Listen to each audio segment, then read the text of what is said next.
What's up YouTube, Jeff back again today. Yes, we're going to talk a little bit about the iPhone SE.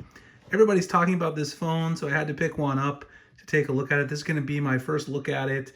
Not really an unboxing because there's really nothing interesting in an Apple box. We've all seen the Apple box before. I'll spend 2 seconds on it. We got some headphones, you got a charger, you got a charging cable. There's really nothing interesting in an iPhone box. This is a 64 gig model in black, as you guys obviously saw. But a lot of people are talking about this device and saying that there's really nothing comparable on Android, which I would disagree. You've got the Pixel 3a from last year, and then also the Pixel 4a, which is coming up pretty soon here from Google, which compares pretty nicely to this device. But I do think it's worth taking a look at, even though it's an Apple device. So that's what we're going to do today. Talk about my experiences using it, the overall performance, the camera, and things like that as well. I'll follow it up with some tips and tricks and a full review, and also some of those other sort of ideas, and see if this is really a phone you could use in 2020. But before I do that, as you all know, I spend quite a bit on tech, which also means I have a lot of clutter around my office with old phones. When it's time for you guys to upgrade to a new device and you need to sell your old phone, you want to sell it to get some money to upgrade to something new like the iPhone SE, there's one place I go, and that is to Declutter.com. You can also save the planet because you're not going to be having your old devices going to a landfill. Declutter is a fast and easy way to sell your old phones, tablets, MacBook, games consoles, and wearables like smartwatches, the Apple Watch. You can head over to Declutter.com and then hit the Start Selling right here. If you go there, they pay up to 33% more than the carrier buyback programs, and they pay fast, means you have cash to upgrade to the new iPhone or whatever else you want to buy. You'll get that cash for your old device right away, and it's good for the environment, like I said before. Head over here, go ahead and tap on Start Selling, and go ahead and find the device that you're interested in to get a free instant evaluation. If you want to sell an iPhone, you can tap on Start Selling right there. Find the device you're interested in, like the iPhone XS or XS Max. Then you'll go ahead and ship the device for free, and you'll get paid the day after it arrives, giving you cash to upgrade. As you guys can see here, there's your sort of valuation. Go ahead and hit Sell Device. It'll add it to the basket, so you can go ahead and check out and sell your device to Declutter. I also have a bonus offer for you guys. If you are upgrading, go ahead and type that in, Springer 10, and go ahead and hit Find, and it'll go ahead and add you that 10% right there as well, and you can continue to check out. So again, if you're upgrading and you need cash for your old tech, check out Declutter.com, use Springer10. The link will be in the description and the pinned comment. All right, so let's go ahead and talk about the iPhone SE. Obviously, this is kind of a weird phone in 2020 because this is a phone that is not a standard looking device at this day and age. Obviously, a couple of weird things about it. You've got these huge bezels around the front. You've got fingerprint sensor that is not an in-display fingerprint sensor. You've got the old school Touch ID fingerprint sensor in that chunky bottom bezel.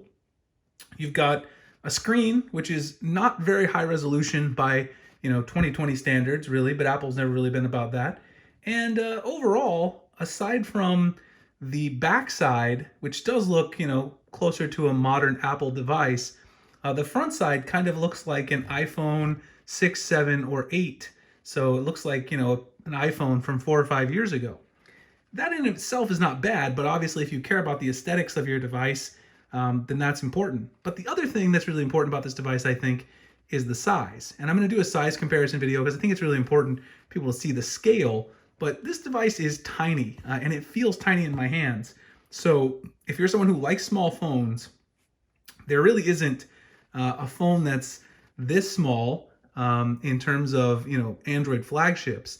And that's what makes this unique, is that Apple has put their latest processor inside the phone and still giving you a very small form factor with what is also a pretty good camera. It's not a camera that's going to match the iPhone 11 Pro Max or anything like that, so don't expect that.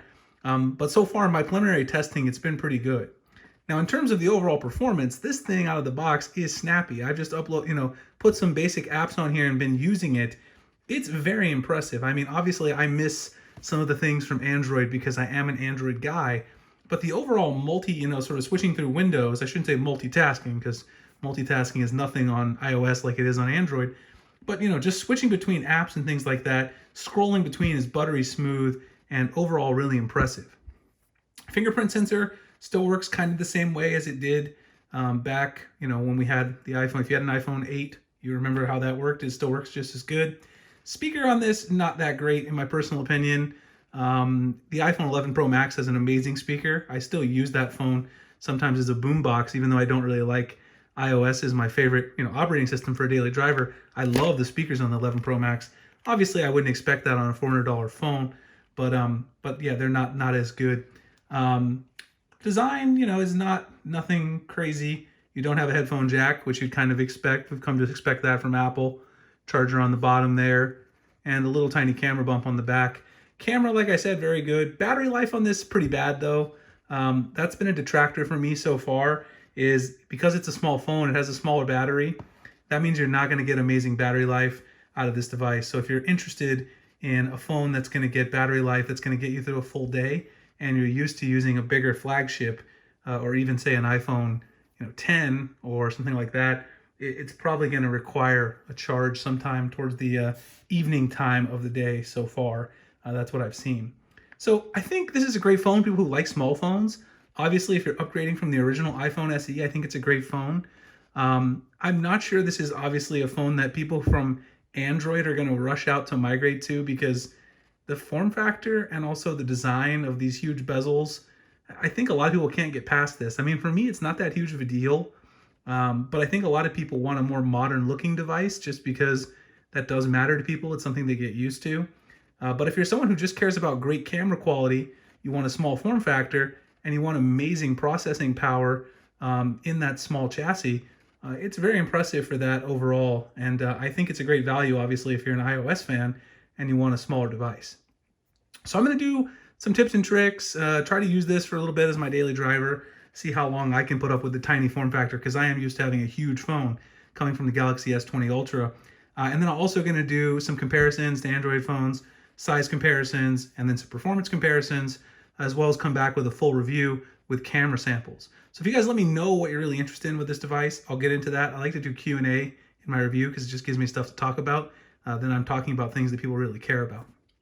Anyway, I hope you guys enjoyed the video. This is a first look at the iPhone SE.